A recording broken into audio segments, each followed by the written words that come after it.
Judge Nancy Margaret Russo, we appreciate you taking the time to talk to us.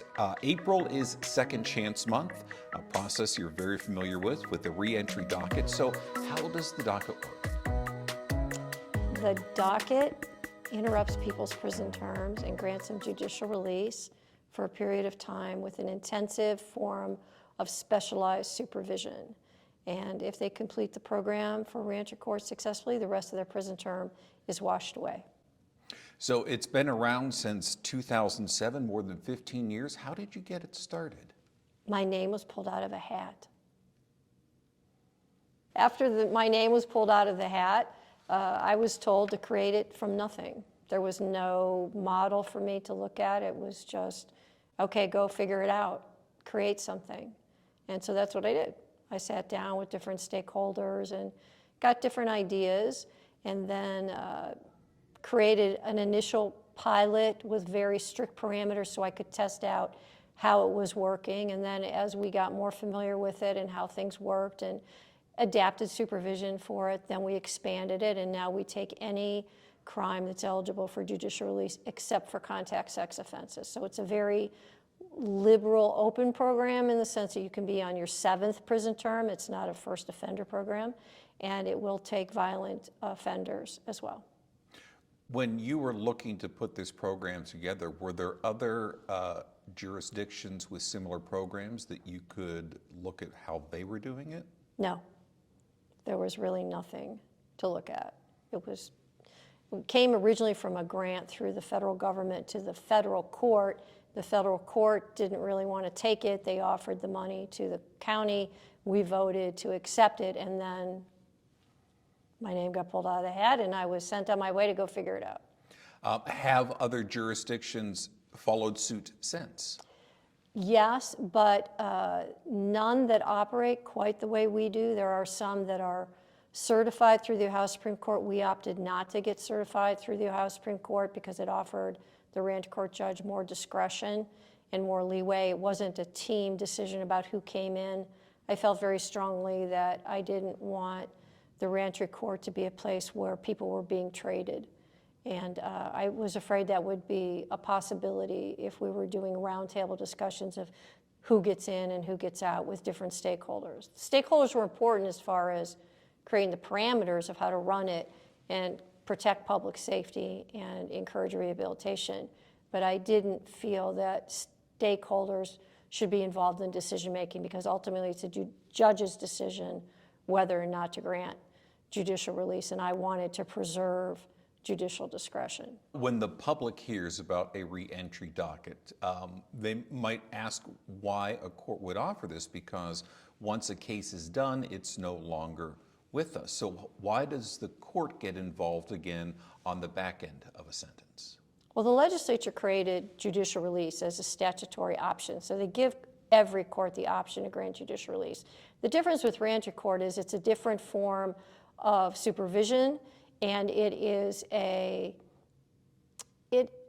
more driven to support people as opposed to just process people.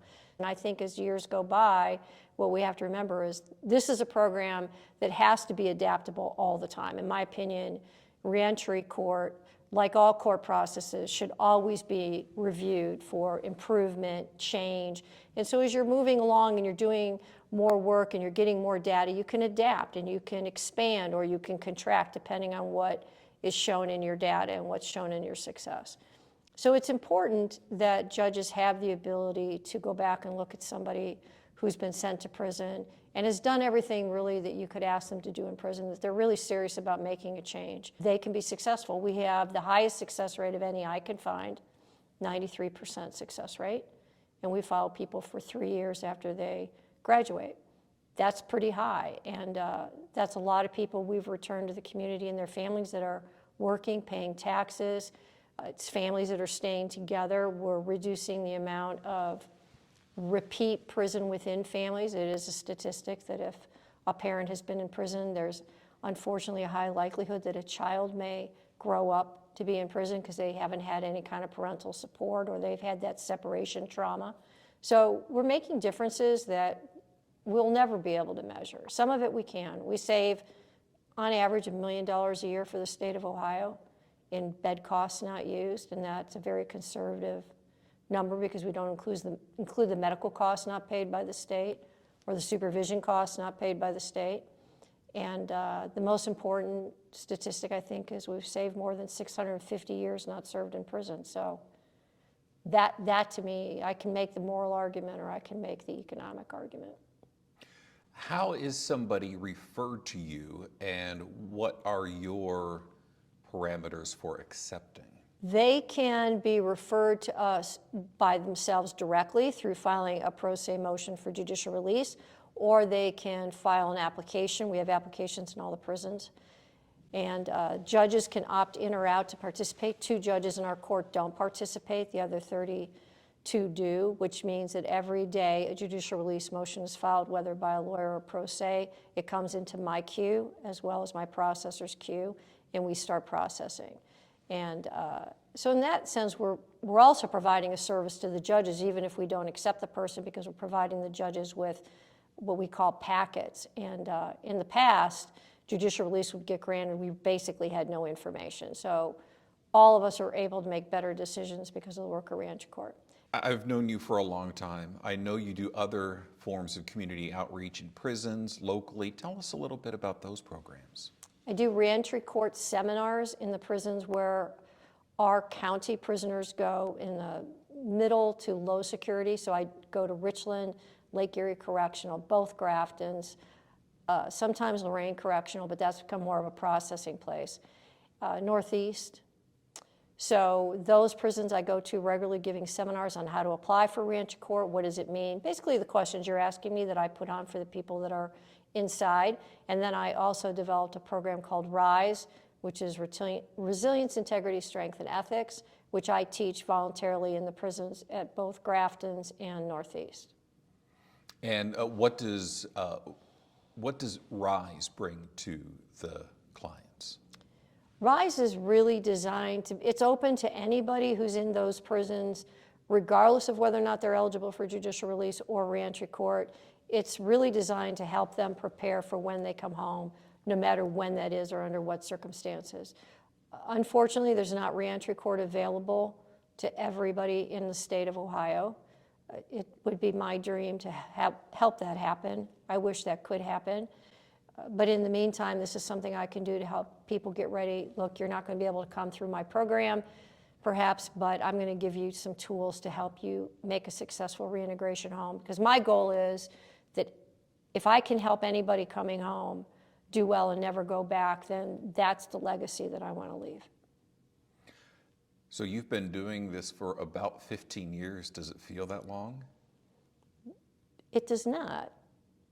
It does not. The thing about reentry court is you get a lot of applications, but our criteria is very clear, but the discretionary part about whether or not I accept somebody, it varies with every case. But then if I say yes, I also then ask the sentencing judge if they want to transfer. So then the sentencing judge can say yes or no.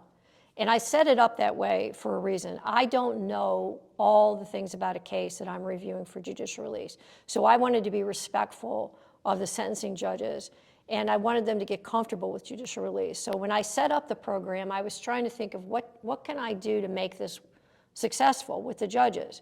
Because judicial release really wasn't granted much. And I would make a bet I've let more people out of prison than any judge in the state of Ohio. I would take that bet that I have. But it's something that you have to be very mindful of, and you have to be able to assess. So when I set the program up, I set it up so that I would do the review, and then I do an interview, and then if I accept the person, I write to the judge, and I say to the judge, do you want to transfer the person? Here's the information I have. We've accepted them to reentry court. Let me know if you want to transfer. Why transfer? Well, because the transfer then transfers jurisdiction to me. And I did that because I want to shield the judges that are choosing to participate. If something goes horribly wrong, and you always have to assume that something could go horribly wrong. You're letting people out of prison, and human beings react differently in different situations. None of us can predict the future. So I thought, well, I will take responsibility for it if something happens and protect those judges that are brave enough to participate in the program. And that's why I set it up that way. And if the judge says yes, they transfer jurisdiction through the administrative judge, and now I'm in charge of the case. I hold the judicial release hearing. I decide whether or not they get out. Sometimes I decide no, even though they've been accepted. But if they do, then I'm responsible for supervision. I'm responsible if they get a new case, and I'm responsible if something goes awry. If they say no, that's fine. I don't advocate, and then I just send the packet to that judge, and that judge could give them judicial release under their own conditions, but they don't get the benefits of reentry court. What has it meant to you personally to oversee this docket? I just think it's been, some days it's the only reason to get out of bed, because this building is full of tragedy and sadness and loss and people suffering, and that's hard. And I think there's very little discussion about the secondary trauma that goes on in this building with the judges and the employees, no matter what it is they're doing, and I think that's a failing of our court to not address it. And so those days are tough. Sometimes it's hard to get up and come in here because, it's something awful's happened. And I say that not like I literally can't get out of bed, but it's just to underlie the psychological weight that we carry when we do this work. So reentry court is very uplifting for me. I'm seeing people just turn their lives around and rebuild their families. It's a place of hope. So for reentry court to be that, it's something that motivates me to just keep trying to make reentry court better, to expand it for other people, to go into the prisons, because I've seen real change. And I know that the public perception that people can't change isn't true. And I know the public perception that everybody that's been in prison is a bad person isn't true. Judge Nancy Margaret Russo, thank you very much for your time. We appreciate it. You're very welcome.